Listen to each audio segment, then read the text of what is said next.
yang disebut sudah ingkrah yang 11, kemudian dipotong, kemudian jadi 1. Artinya adalah berarti yang 2 itu fiktif. Berarti menurut saya ini opini hukum saya, berarti yang 7 bagaimana nasibnya? Menurut saya Mas Aiman, tanpa memulai gitu loh, ini juga kemungkinan besar fiktif.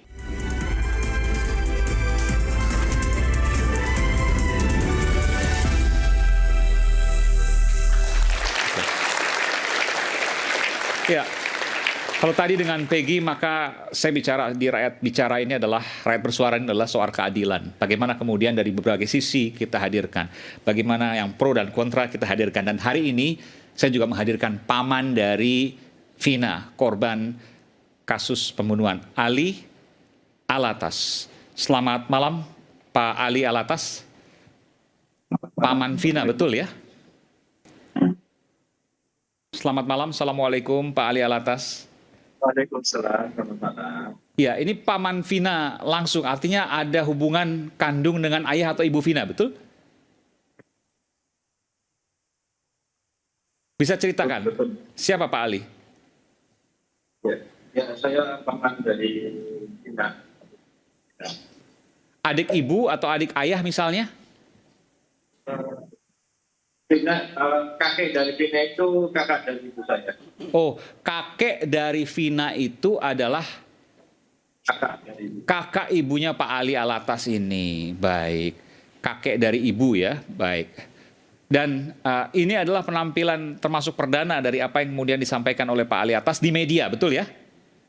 Betul. Iya. Apa yang Pak Ali sampaikan, ingin sampaikan terkait dengan kasus ini? Bebasnya Peggy dan lain sebagainya yang kemudian diputuskan oleh pengadilan. Silakan, Pak Ali. Ya, saya sampaikan itu ya. Boleh didekati mikrofonnya? Pegangan boleh ya. Pegang aja boleh, silakan. Ya, saya ingin sampaikan yang kita kebebasan Peggy dan harapan saya ini melakukan tidak pelaku utamanya untuk segera tertangkap mendapatkan keadilan seadil-adilnya.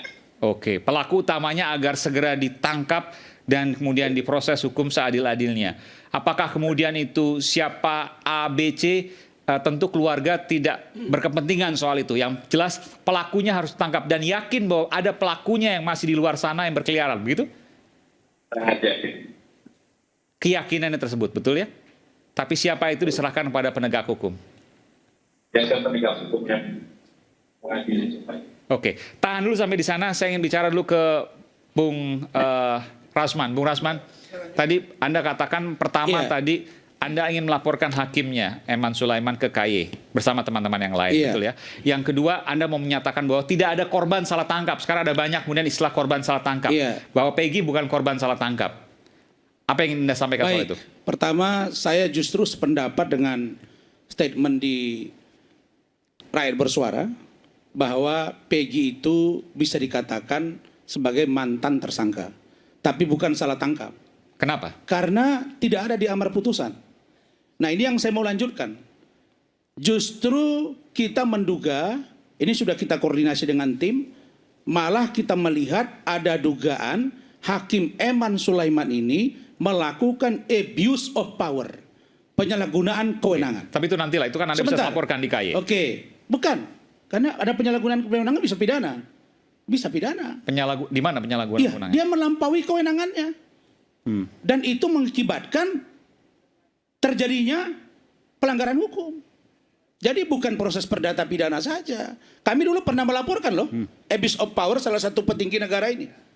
Dengan Bang Egy Sujana. Pernah. Nah, berikutnya, kita sekarang karena sudah masuk pada persoalan hukum, tentu kita bicara hukum. Putusan hakim maksud saya. Pertama, saya kemarin mendengar sampai tuntas apa yang dibacakan oleh Hakim Tunggal. Yang di situ stressing pointnya adalah tentang satu, kenapa tidak dipanggil sebagai calon tersangka. Yang kedua, kenapa tidak dikirimkan surat panggilan. Yang menjadi keheranan kita semua, Ini kan putusan pengadilan yang sudah diputuskan oleh hakim tahun 2017. Dan hakim itu adalah majelis hakim yang resmi diakui undang-undang dan tentu bahagian yang tak terpisahkan dari Hakim Eman Sulaiman. Dan inkrah di situ 3 orang DPO. Ke DPO maksudnya ini. Dari DPO itu maka selesai sampai di situ bisa jadi polisi tidak bergerak lagi setelah itu. Itu kita akui. Kenapa polisi tidak bergerak lagi setelah itu? Kan gitu Pak Rianto ya. Tetapi 2024 muncul film Vina sebelum 7 hari. Polisi bergerak mengkerucut kepada satu nama, yaitu Peggy Setiawan berdasarkan keterangan dari Sudirman. Kan begitu arahnya. Nah, kalau seorang DPO kemudian harus dipanggil menjadi calon tersangka, setahu saya dan tim ada profesor, ada doktor, ada mantan hakim, ada jenderal polisi aktif dan non-aktif atau yang purnawirawan, DPO sudah pasti tersangka. Dan kalau seorang DPO dikirim surat menjadi calon tersangka, besok Bung Aiman, Harun Masiku ketemu besok di kafe dengan Rahmat, terus diantar surat, dipanggil 1000 kali dia akan lari. Ini potensi membuat para DPO menjadi tempat yang surga bagi mereka jika melakukan kejahatan. Ini juga adalah putusan yang keliru. Stressing pointnya hanya pada DPO, panggilan, calon tersangka, tidak pada yang lain. Nah, kemudian kekeliruan yang kami duga paling kuat yang ketiga. Dia hakim ini hanya menceritakan, menggambarkan, mempertimbangkan beberapa item. Diktum-diktum. Dan di situ lalu kemudian pada strength point-nya terkait dengan panggilan, calon tersangka, dan surat. Berikutnya, kalau itulah yang kita dengar Bung Aiman, bagaimana mungkin seorang yang sudah DPO, kemudian dia dipanggil lagi, saya ulangi, kemudian dia lari lagi, lalu kemudian ada data yang mengatakan bahwa keterangan orang yang di dalam ini yang berubah-ubah. Itu tadi yang saya katakan, kalau Saudara Tony bicara jangan seperti sudah memahami betul. Persoalan yang dialami penyidik adalah ketika 8 orang ini berubah-ubah keterangannya. Termasuk Sudirman yang tidak berubah, tapi orang lebih pada poin yang lain. Nah, muncul persoalan hukum baru. Parhat mengajukan PK terhadap Saka Tatal. Pertanyaan saya, apakah bisa seorang Saka Tatal yang sudah mengajukan gerasi ditolak 2020 bisa mengajukan PK? Bukankah gerasi itu mengakui perbuatan lalu diuji lagi di PK? Apa yang mau diuji? Oh, hakim keliru. Kalau hakim keliru, lakukan eksaminasi, putusan, dan tuntutan. Ada Tunggu komentar? dulu, yang terakhir. Oke, Ini silakan. seru ini. Jadi, kalau begini model putusan ini akan membuat kita semua terbelalak. Saya sendiri jadi bingung Bang Saur. Mana yang harus saya dengar ini? Karena itu saya katakan, putusan Hakim Eman Sulaiman ini bukan menyelesaikan masalah, tapi menambah masalah baru dan terbukti. Ya. Ada banyak pengacara yang akan melakukan upaya hukum. Kita lihat banyak saja pengacara? endingnya. Iya, banyak. Tapi saya mengatakan ucapan selamat buat saudara Peggy Setiawan. Tapi kalau besok Adinda atau Ananda ternyata Peggy Setiawan adalah Peggy Peron dan itu adalah Adinda, jangan sakit hati ke saya. Karena dialog ini bukan untuk menimbulkan kebencian, tapi argumentasi hukum yang logik yang bisa saya tuangkan sesuai dengan kemampuan dan keyakinan saya. Terima kasih. Oke, baik. Silakan Bung Saur. Makasih, Mas Saiman. Saya nggak tahu, saya di tengah di sini. Kayaknya saya bisa jadi wasit. Saya disclaimer dulu ya. Saya tidak menjadi salah satu kuasa hukum Ya. karena dari awal-awal adikku ini si Rasman bilang mungkin malam ini berbeda. Saya akan menganalisa sependek saya sebagai praktisi hukum. Saya betul-betul sangat beruntung dengan tema kita malam hari ini di Suara Rakyat Bersuara. Bicara, Rakyat Bersuara. Dan sekaligus saya kira rakyat bersuara inilah kalau saya coba audit yang paling besar berteriak soal bagaimana keadilan ini supaya terungkap. Di mana beberapa media telah berhenti, tapi iNews terus lanjut. Tetapi saya selalu begini, saya memaknai salah satu penegak hukum itu adalah para jurnalis. Coba bayangkan kalau kita mengacu tahun 2016 waktu Ibu Titim berbicara, mungkin Rasman juga ingat, sebenarnya dia udah teriak-teriak, tapi tidak ada wartawan yang meliput. Sehingga inilah terjadi. Tetapi ketika kemudian jurnalis berbicara, saya kira inilah sesuatu yang kita dapatkan. Nah, oleh karena itu tema malam hari ini saya menarik menganalisisnya di sana. Peggy bebas, bagaimana nasib yang lain? Kita dengarkan Mas Arianto begitu bersyukur, adikku ini juga bersyukur, kita semua bersyukur. Bahkan tadi dari sekian radius kilometer, kemudian orang berbondong-bondong. Saya kira itu bukan karena mau benci sama Rasman. Saya juga memahami dan hormat atas sikapnya.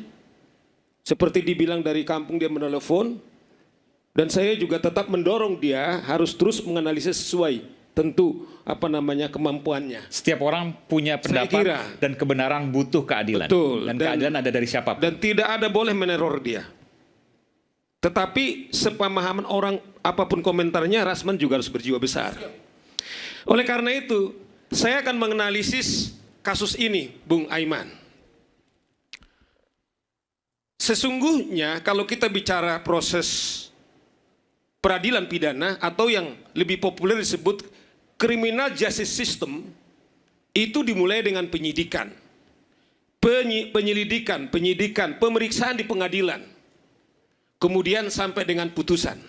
Oke? Baru kemudian nanti ditambah lagi lembaga pemasyarakatan rakyat. Kasus Pina dan Eki, Mas Aiman dan kita seluruh di sini semuanya telah diperiksa oleh penyidik. Seperti tadi Mas Arianto bilang, telah P21 tahap 2 pada saat sesungguhnya itu selesai, sesungguhnya tugas polisi sudah selesai. Kemudian jaksa peneliti kemudian meneliti ini cukup dan dialah bertarung di pengadilan. Tapi jangan salah Mas Aiman. Begini barang ini masuk di pengadilan, sesungguhnya ada seorang hakim dengan palu, hanya dia yang punya palu. Jaksa tidak punya palu, pengacara tidak punya palu, apalagi hadirin. Maksud saya begini, serusak apapun undang-undang kita, proses peradilan kita, kalau hakim benar, semuanya benar. Katakanlah kasus ini sudah banding. Kemudian siapa memeriksa? Polisi tidak ada lagi. Paling jaksa kemudian membuat memori banding. Kemudian ingkrah di Mahkamah Agung, kasasi. Siapa yang menentukan adalah hakim. Kalau kita mau jujur sesungguhnya, Mas Aiman, siapa yang paling bertanggung jawab? Karena apa? Dalam proses itu yang saya bilang, demi keadilan berdasarkan ketuhanan yang Maha Esa. Jadi bukan saja demi keadilan, dia mencatat Tuhan yang Maha Esa adalah nilai yang paling tinggi dan yang paling sakral. Tidak demi si terdakwa Peggy atau yang 8. Tapi tadi kan katanya banyak catatan dari Nah, oleh karena itu yang maksud saya. Oke. Nah, oleh karena ini biang keroknya ini menurut saya adalah tadi Mas Rianto menyebut. Siapa sebut aja? Iya, saya harus mulai. Oke. Rasmi sudah disebut. Ada 11 pelaku yang ditetapkan oleh penyidik. Saya harus katakan di Suara Rakyat ini, polisi itu satu. Apakah dia polisi Polsek, apakah dia polisi Polres, polisi Polda, Mabes, dia satu. Kalau dia diberi hak untuk melakukan penyidikan itu satu. Nah, kacau balanya. tadi Rasman mengatakan ada 11 ditetapkan kemudian jadi terdakwa. Tidak mungkin orang itu terdakwa kemudian jadi tidak tersangka. Artinya sudah tersangka mereka ini, kemudian ditetapkanlah dia menjadi terdakwa. Problemnya adalah inilah yang dikutip oleh penyidik. Direktur Diskrimum Polda Jawa Barat mengatakan menyunat yang dibilang sakral ini, dia bilang sudah putusan ingkrah, tugas kami sudah selesai, tapi dia sendiri yang merusak. Kemudian tugasnya mengatakan DPO bukan 3, Tapi 1. tapi DPO adalah 1. Mas Saiman sama dengan Diskrimum mengatakan, saya terus terang mengatakan ini opini hukum saya. Ketika Diskrimum mengatakan ini adalah fiktif, berarti saya mendefinisikan ini. Yang 2 adalah fiktif, ternyata sudah diuji dengan putusan tadi. Oleh karena itu menurut saya ini adalah kemenangan kemerdekaan sesungguhnya kepada polisi kita. Kemenangan kepada kepolisian kita membersihkan polisi. Kenapa? Artinya adalah tugas-tugas pengadilan itu kemudian diserahkan kepada pengadilan. Nah artinya adalah Diskrimun kemudian membuat ini kacau. Yang disebut sudah ingkrah yang 11 kemudian dipotong kemudian jadi 1. Artinya adalah berarti yang 2 itu fiktif. Berarti menurut saya ini opini hukum saya, berarti yang 7 bagaimana nasibnya? Menurut saya Mas Aiman, tanpa memulai gitu loh, ini juga kemungkinan besar fiktif. Yang 7? Yang 7. Walaupun sudah 3 pengadilan. Loh, kan yang kita bilang karena gini loh, kan 11 tadi itu. Ya. Kemudian disunat yang tadi polisi loh, terlepas dia apakah polisi tahun 2014. Jadi hanya 9, 8 tidak plus boleh, 1. tidak boleh diubah-ubah ini. Artinya putusan pengadilan telah diuji, pengadilan negeri, pengadilan tinggi dan kasasi, tidak ada orang merubah ini termasuk Tuhan kalau dia merubah. Sebentar dulu saya selesaikan nih, karena ini penting. Silakan. Ya, Mas tadi saya nggak ini karena penting. Nah, oleh karena itu Mas karena Aiman, sudah menyebut pihak Polda dan sebagainya, tentu saya harus bisa memberikan kesempatan. Oleh karena itu menurut saya ini supaya bersih, kita tidak mau, saya mengapresiasi loh polisi kita, misalnya baru-baru ini termasuk iNews menangkap gembong narkoba terbesar di Asia, kemudian menangkap yang pembakar di Medan. Artinya ini habis semuanya karena kasus ini. Cuman menurut saya Mas Aiman, sekarang menurut saya karena tidak ada yang membersihkan, Diskrimun tidak boleh membersihkan, titik koma, sama dengan putusan pra-peradilan. Diperintahkan kepada pemohon. Pemohon tidak bisa mengurangi putusan daripada Mahkamah Konstitusi, termasuk juga titik dan komanya. Sama, cuman produknya di kamar yang lain. Satu Mahkamah Konstitusi, satu adalah pengadilan. Tapi maknanya sama. Nah oleh karena itu Mas Aiman menurut saya supaya holistik sama dengan tema kita, Peggy ini kan sudah dibebaskan. Saya dorong sesungguhnya supaya jangan beban lagi kepada polisi, berikan kesempatan yang ke-7 orang ini untuk melakukan PK. Oke? Seperti juga Peggy yang telah mereka confidence mengatakan bahwa dia tersangka. Meskipun tadi sampai katakan oleh Bung Rasman bahwa mereka PK aneh karena mereka sudah mengajukan gerasi yang berarti sudah menyatakan mereka itu bersalah. Bagaimana komentarnya? Sama. Kan tadi aneh mereka penyidik kan sudah yakin sekali Peggy Setiawan itu adalah Peggy Peron. Kemudian sudah diuji ternyata batal, ya kan? Logikanya saya akan jawab begitu. Nah, oleh karena itu kembali yang 7 ini kemudian diberikan kesempatan mereka, jangan kemudian lagi polisi yang berdarah-darah. Nah, berikan kesempatan seperti Mas Rianto bilang untuk diuji PK-nya, tapi tahan dulu penyidikan. Karena ini ancamannya adalah 340, kalau kita baca daluarsanya itu sampai 18 tahun.